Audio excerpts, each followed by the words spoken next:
सभी को नमस्कार। संस्कृत वाहिनी गंगा यूट्यूब चैनल और संस्कृत फेसबुक पेज पर आप सभी का हार्दिक स्वागत है।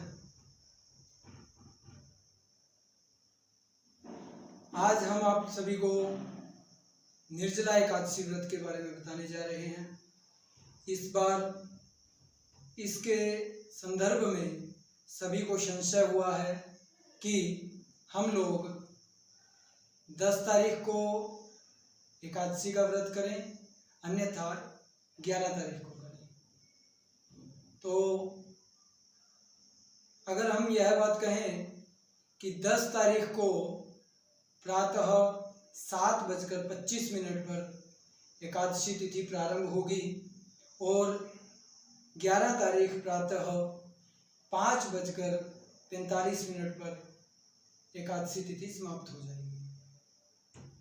क्योंकि शास्त्रों में वर्णित है कि उदय तिथि ही हमें ग्रहण करनी चाहिए।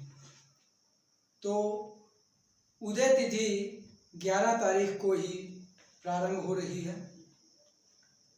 उदय तिथि को अगर हम व्रत करेंगे, उस दिन प्रातः काल में एकादशी तिथि रहेगी, उपरांत संपूर्ण दिवस द्वादशी तिथि रहेगी और जब हम पारायण करेंगे तब त्रयोदशी तिथि लग जाएगी। तो इस प्रकार हमें तीनों तिथियों का लाभ प्राप्त होगा, जो अति उत्तम कहा गया है।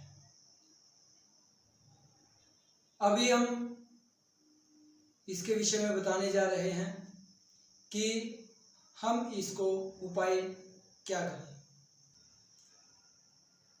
अब हम आपको निर्जला एकादशी व्रत पर क्या करना है इसके बारे में बताने जा रहे हैं। निर्जला एकादशी व्रत पर प्रातः ब्रह्म मुहूर्त में उठ करके नित्य कर्म इत्यादि करके, स्नान इत्यादि करके अपना जो नित्य नैमित्तिक कर्म जो आप करते हैं वह करें। उसके उपरांत भगवान श्री हरि विष्णु जी का ध्यान कर, स्मरण कर, पीले वस्त्रों को धारण कर संपूर्ण दिवस ओम नमो भगवते वासुदेवाय का जाप करें, विष्णु जी का ध्यान करें और माँ लक्ष्मी जी की पूजा करें। जितना अधिक हो सके पीली वस्तुओं का ही आप सेवन करें और चावल का प्रयोग आप बिल्कुल भी ना करें। आप इस दिन अगर ऐसा कार्य करते हैं तो सभी पापों से आप मुक्त हो जाते हैं। अभी हम आपको एकादशी व्रत की जो कथा है वह बता रहे हैं कि किस प्रकार से इस कथा को किया जाए। प्रातःकाल संध्या वंदन इत्यादि करके आप लोग जब भगवान श्री हरि विष्णु जी का ध्यान कर कथा का श्रवण करें, अन्यथा स्वयं भी कथा कर सकते हैं। कहते हैं कि एक बार बहुभोजी, जिसको हम बोलते हैं कि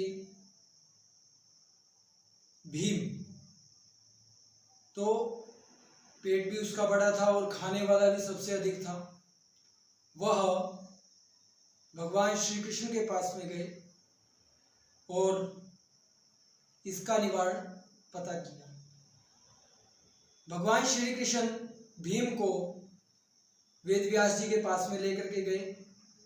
वेद व्यास जी ने जब ऐसा देखा, सुना, तो उन्होंने भीम से कहा कि भीम, सभी प्रकार के व्रत आप नहीं कर पाए, कोई बात नहीं, किंतु आप यदि एक निर्जला एकादशी का व्रत कर लेते हैं तो आपके सभी पापों का समापन होगा और आपकी हर मनोकामना पूर्ण होगी।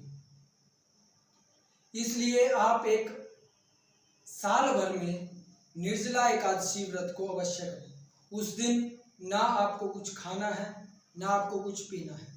मात्र एक हाथ के इस स्थान पर, अंगूठे के नीचे एक स्थान बनता है, जब हम ऐसे करते हैं तो इसमें जो जल आता है, संध्या के समय में इतना ही जल ग्रहण किया जाता है। तो उतना जल ग्रहण करें और उसका फल प्राप्त करें, क्योंकि भीम ने ही इस व्रत को पहले किया था, तो इसलिए इसको भीमसेनी एकादशी भी कहा जाता है।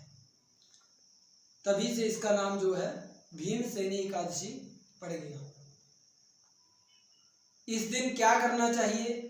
भगवान विष्णु जी का ध्यान कर, स्मरण कर, पीले वस्त्र धारण करके, पीली दाल, पीली मूंग की दाल ये दान करें, और लहसुन, प्याज इत्यादि का, बैंगन का, उड़द की दाल का प्रयोग कभी ना करें, और चावल का प्रयोग भी ना करें। निर्जला एकादशी व्रत को जो कर सकते हैं वो निर्जला ही रह करके करें, और जो रोगग्रस्त हैं, जिनको किसी प्रकार की दवा इत्यादि लेनी है, वो निर्जल व्रत ना करके वो थोड़ा फल फ्रूट इत्यादि लेते रहें बीच में।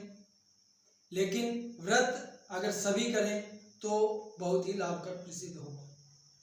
इस दिन आप लोगों को किसी के भी प्रति मन में ईर्ष्या द्वेष नहीं रखना है, और भगवान श्री हरि विष्णु का ध्यान करना है।